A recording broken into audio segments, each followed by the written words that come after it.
Hello guys, इसका chapter complete हो चुका है। आपका क्लास 10th का साइंस है, इलेक्ट्रिसिटी जो है। अब इसके जो है तो क्वेश्चन आंसर अपन कर रहे हैं। विद्युत परिपथ का क्या अर्थ है? किसी विद्युत धारा के सतत तथा बंद पथ को विद्युत परिपथ कहते हैं। इससे विद्युत धारा प्रवाहित हो सकती है, परंतु यदि परिपथ कहीं से टूट जाए या स्विच ऑफ कर दिया जाए तो धारा का प्रवाह बंद हो जाता है। क्वेश्चन नंबर 2, विद्युत धारा के मात्रक की परिभाषा लिखिए। विद्युत धारा का असाई मात्रक जो है तो एम्पियर होता है। यदि किसी चालक से प्रति सेकंड 1 कूलाम आवेश प्रवाहित होता है तो विद्युत धारा का मान 1 एम्पियर कहलाता है। 1 एम्पियर बराबर 1 कूलाम बटे 1 सेकंड। क्वेश्चन नंबर 3, 1 कूलाम आवेश की रचना करने वाले इलेक्ट्रॉनों की संख्या परिकलित करिए। यानी कि 1 कूलाम बोला है तो हमें ज्ञात है कि 1 इलेक्ट्रॉन में आवेश का मान कितना होता है, 1.6 × 10⁻19 कूलाम होता है। अतः 1 कूलाम आवेश की रचना करने वाले इलेक्ट्रॉनों की संख्या Q = N होता है। तो यानी कि नंबर ऑफ इलेक्ट्रॉन्स कितने हैं, 1.6 × 10⁻19 जो है तो कूलाम होता है। अब दिया कितना, आवेश कितना दिया हुआ, 1 कूलाम दिया है तो 1/1.6 × 10⁻⁻19 कूलाम हो जाएगा। यहाँ पर 9 नहीं है, 19 है। ये मिसप्रिंट है गाइज। तो इसमें जब 1.6 × 10⁻19 जो है, इसमें जो है 1 कूलाम में क्या करेंगे, 16 का भाग 1.6 का भाग देंगे। 1.6 का भाग देंगे तो क्या होगा, इसमें भाग नहीं जाएगा।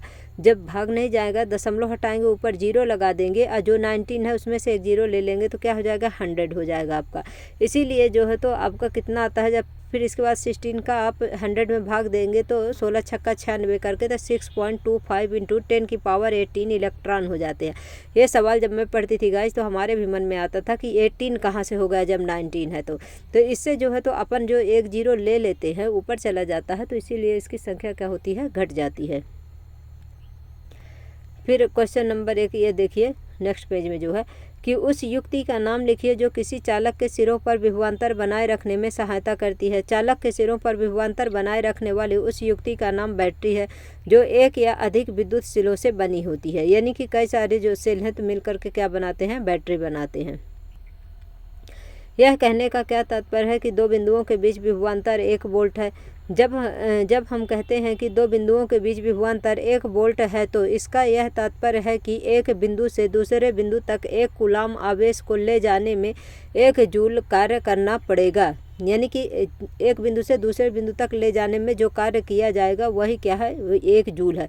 जो 1 कूलाम आवेश को ले जाने में, एक बिंदु से दूसरे बिंदु में ले जाएंगे तो वही क्या है आपका, 1 जूल कार्य करना पड़ेगा। फिर इसके बाद क्या है,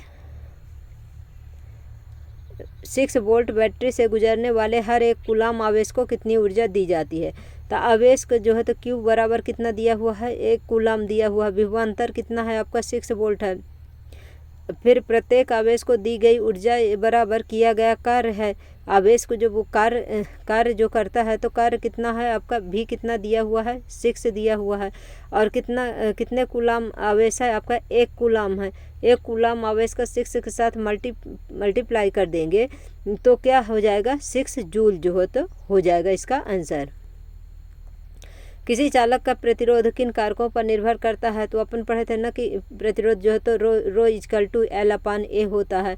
तो L क्या है, तार की लंबाई हो गई। ये क्या है, तार का अनुप्रस्थ क्षेत्रफल है। फिर इसके बाद क्या है, जो पदार्थ यूज करते हैं उसके प्रकृति पर डिपेंड करती है और उसके जो है तो टेम्परेचर पर डिपेंड करता है। यानी कि चालक तार की लंबाई पर जो है तो, क्योंकि चालक तार के प्रतिरोध तार की लंबाई के अनुक्रमानुपाती होता है। चालक तार का अनुप्रस्थ काट क्षेत्रफल प्रतिरोध अनुप्रस्थ काट के क्षेत्रफल A का व्युत्क्रमानुपाती होता है। पदार्थ की प्रकृति, उदाहरण के लिए नाइक्रोम के तार प्रतिरोध कॉपर के तार से लगभग 60 गुना अधिक है। तापमान पर शुद्ध धातुओं का प्रतिरोध ताप बढ़ाने पर बढ़ता है तथा ताप कम करने पर कम हो जाता है। समान पदार्थ के 2 तारों में यदि एक पतला तथा दूसरा मोटा हो तो इनमें से किसमें विद्युत धारा आसानी से प्रवाहित होगी, जबकि उन्हें समान विद्युत स्रोत से संयोजित किया जाता है। क्यों? हम जानते हैं कि किसी चालक तार पर प्रतिरोध उसके अनुप्रस्थ काट के क्षेत्रफल के व्युत्क्रमानुपाती होता है, अर्थात R व्युत्क्रमानुपाती 1/A होता है। चूँकि मोटे तार के अनुप्रस्थ काट का क्षेत्रफल अधिक होता है, मोटे तार का प्रतिरोध पतले तार के प्रतिरोध की अपेक्षा कम होगा। यानी कि जो पतला तार रहेगा उसका प्रतिरोध ज़्यादा होगा, जो मोटा तार होगा उसका प्रतिरोध कम होगा, जिसके फलस्वरूप मोटे तार से विद्युत धारा आसानी से प्रवाहित होगी। मान लीजिए किसी विद्युत अवयव के दो सिरों के बीच विभवांतर को उसके पूर्व के विभवांतर की तुलना में घटाकर आधा कर देने पर भी उसका प्रतिरोध नियत रहता है। तब उस अवयव से प्रवाहित होने वाली विद्युत धारा में क्या परिवर्तन होगा? क्योंकि प्रतिरोध R=V/I ओम के नियम से माना कि विभवांतर V1 से घटाकर V2 कर दिया गया है, तब V2=V1/2 चूँकि प्रतिरोध नियत रहता है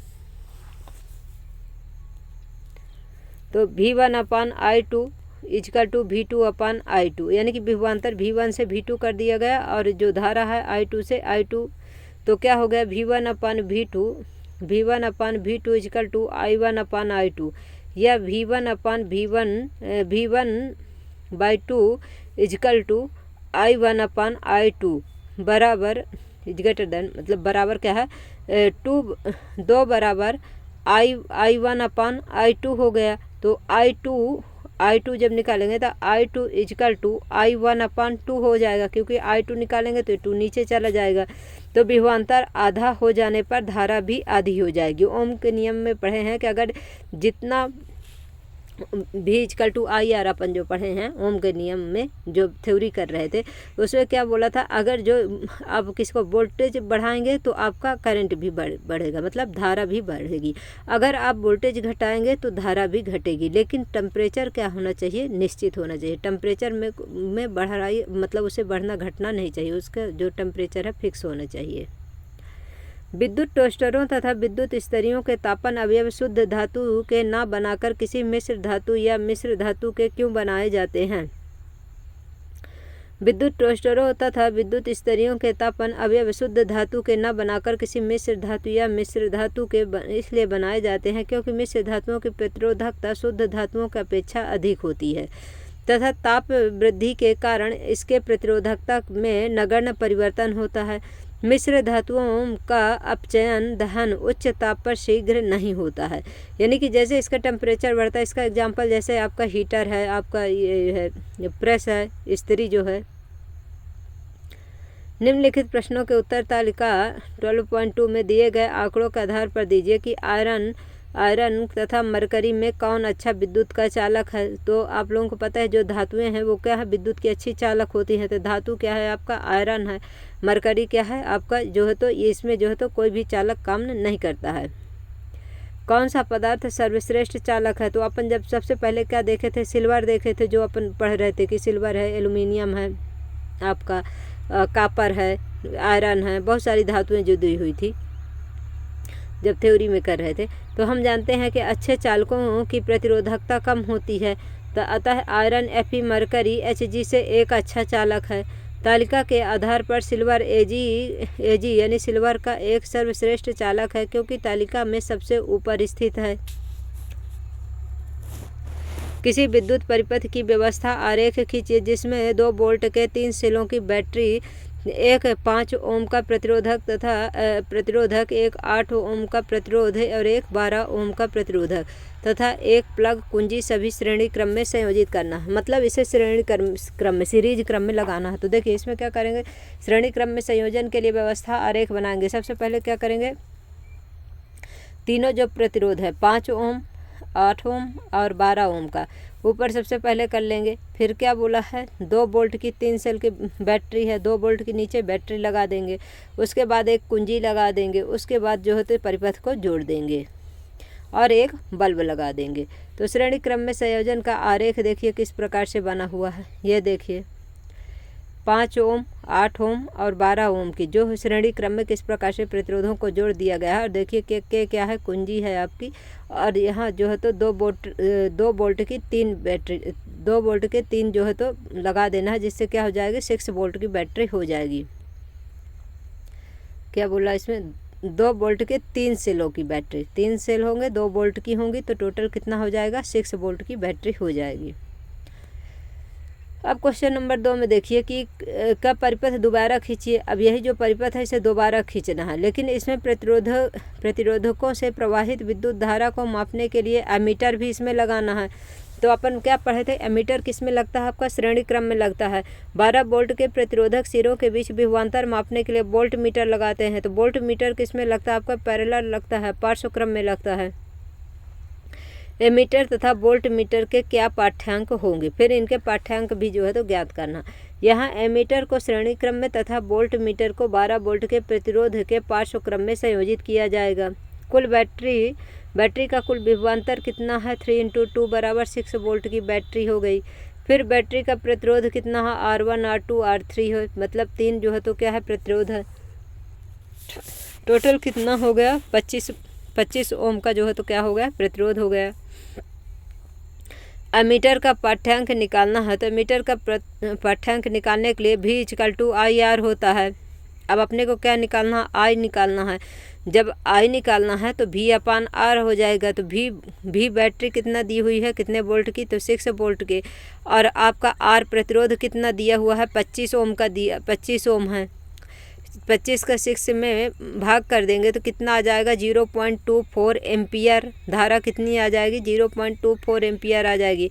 वोल्ट मीटर का पाठ्यांक ज्ञात करने के लिए 12 वोल्ट वाले प्रतिरोधक के सिरों के बीच का क्या है, विभवांतर है। तो V = IR होता है। तो V = IR होता है, ये ओम के नियम से निकल रहे हैं, ये ध्यान रखिएगा। ओम के नियम से 3 प्रकार से लिखा जाता है, 3 प्रकार से इसके क्वेश्चन बनते हैं। इसी प्रकार आपके पावर में भी 3 प्रकार से लिखा जाता है, और उसका भी जो है तो 3 प्रकार से क्वेश्चन निकाले जाते हैं।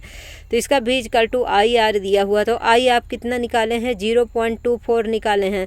R कितना दिया हुआ आपका, 12 ओम वाला जो है तो प्रतिरोध के सिरों के बीच का विभवांतर वोल्ट मीटर में कितना दिया हुआ है, 12 ओम का दिया हुआ है।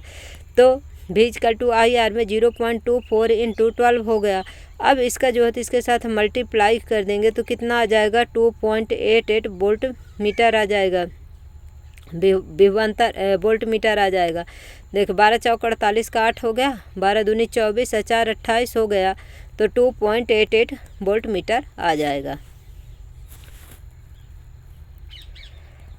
फिर इसके बाद गाइज ये क्वेश्चन दिया हुआ है, इसे हम अपने कॉपी में सॉल्व किए हैं और उसी से आपको बता देंगे कि 1 ओम तथा 10⁶ ओम, इसमें 2 क्वेश्चन पूछे गया है, ए और बी पूछा गया कि 1 ओम तथा 10⁶ ओम। फिर इसके बाद बी में क्या पूछा है, 1 ओम, 103 ओम तथा 10⁶ ओम के प्रतिरोध पार्श्व क्रम में संयोजित किए जाते हैं। तो इनके तुल्य प्रतिरोधों के संबंध में आप क्या निर्णय करेंगे, मतलब इनको जो है तो पार्श्व क्रम में लगाया जाएगा पैरेलल में। इसके बाद क्या है, इनका जो है तो प्रतिरोध निकालना होगा। यदि R1 R2 R3 पार्श्व क्रम में संयोजित है तब इसके तुल्य प्रतिरोध RP का मान होगा।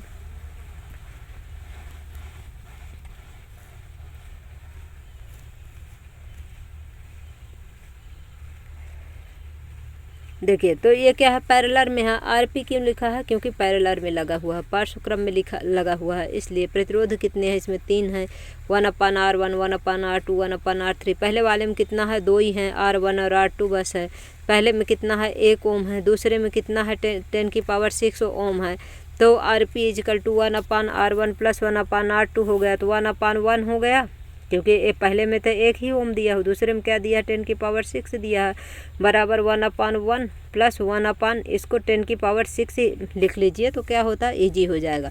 अब वैसे 10⁶ है तो 6 0 इसमें लगा दिया गया। जब इसमें प्लस कर देंगे आप तो क्या हो जाएगा, यहाँ 1⁶ ऊपर हो जाएगा, +1 है, और 1⁶ नीचे हो जाएगा, और 1 इन दोनों को मल्टीप्लाई कर दीजिए।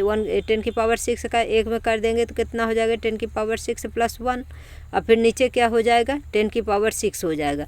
जब 10⁶ + 1 है ऊपर और नीचे 10⁶ बस है, 10⁶ का ऊपर भाग देंगे तो क्या हो जाएगा, 1 से तो कम ही आएगा, 1 से कम आएगा, क्योंकि 0 पॉइंट लगेगा, 0 लगेगा, उसके बाद जो है तो उसका आप भाग देंगे, 10⁻⁶ का 10⁻⁶ का भाग देते हैं तो 0.9999 करके आता है। इसके मतलब आरपी कितना आ जाएगा, 1 आ जाएगा, 1 से कम आ जाएगा। इसका जो आपका आरपी आता है कितना है, 1 से कम है। फिर दूसरे वाले में देखिए क्या है, 1 ओम है और 103 ओम है और इसके बाद 10⁻⁶ ओम है जो आपके बुक में दिया हुआ है। इसमें तो बहुत सारा मिसप्रिंट भी है, इसमें 10⁻3 नहीं है, 103 है क्वेश्चन में आपका। और नेक्स्ट वाले में ये जो है तो R3 है जो तो 10⁻⁶ है। तो इसमें 1/RP 1/R1 R2 R3 हो गया। फिर इसी प्रकार 1/RP = 1/10⁻3 1/10⁻⁶ और इसी प्रकार से इनका सबको मल्टीप्लाई कर देंगे, जो आएगा तो इसमें क्या है, इसका भाग दे देंगे। जब भाग दे देंगे तो क्या आ जाएगा, RP > 1, यानी कि ये जो है तो RP से क्या है, बड़ा है। पार्श्वक्रम के तुल्य प्रतिरोध का मान संयोजन से जुड़े अल्पतम प्रतिरोध से भी कम होता है, यानी कि ये क्या है, RP जो है तो 1 से कम है, यानी दोनों में। अब इसको जो है तो हम एक बार अपने कॉपी में भी लिख के इस सवाल को सॉल्व करके और आपके जो है तो शॉर्ट्स में डाल दूंगी। अगर उसमें आ जाएगा तो, नहीं आएगा तो वीडियो में डाल दूंगा। आप लोगों के लिए आज के लिए इतना ही। कल जो है तो इसका नेक्स्ट पार्ट करेंगे, क्योंकि इसमें सवाल बहुत ज़्यादा है, सॉल्व करने में टाइम लगेगा। आप लोगों को हमारी क्लास कैसी लगती है, समझ में आता है कि नहीं समझ में आता, कमेंट करिए। जो सवाल नहीं समझ में आता उसे जो है तो भेजिए कि ये सवाल आप फिर से बताइए, तो हम आप लोगों को फिर से बताएंगे। आप लोग हमारे क्लास को लाइक करिए, शेयर करिए, सब्सक्राइब करिए गाइज। बेल आइकन ज़रूर प्रेस कर लीजिए, क्योंकि जैसे ही वीडियो आएगा, अपलोड होगा गाइज, तो आप लोगों को नोटिफिकेशन मिलेगा। तो पढ़ने में क्या होगा, आप लोगों की हेल्प होगी। Thank you.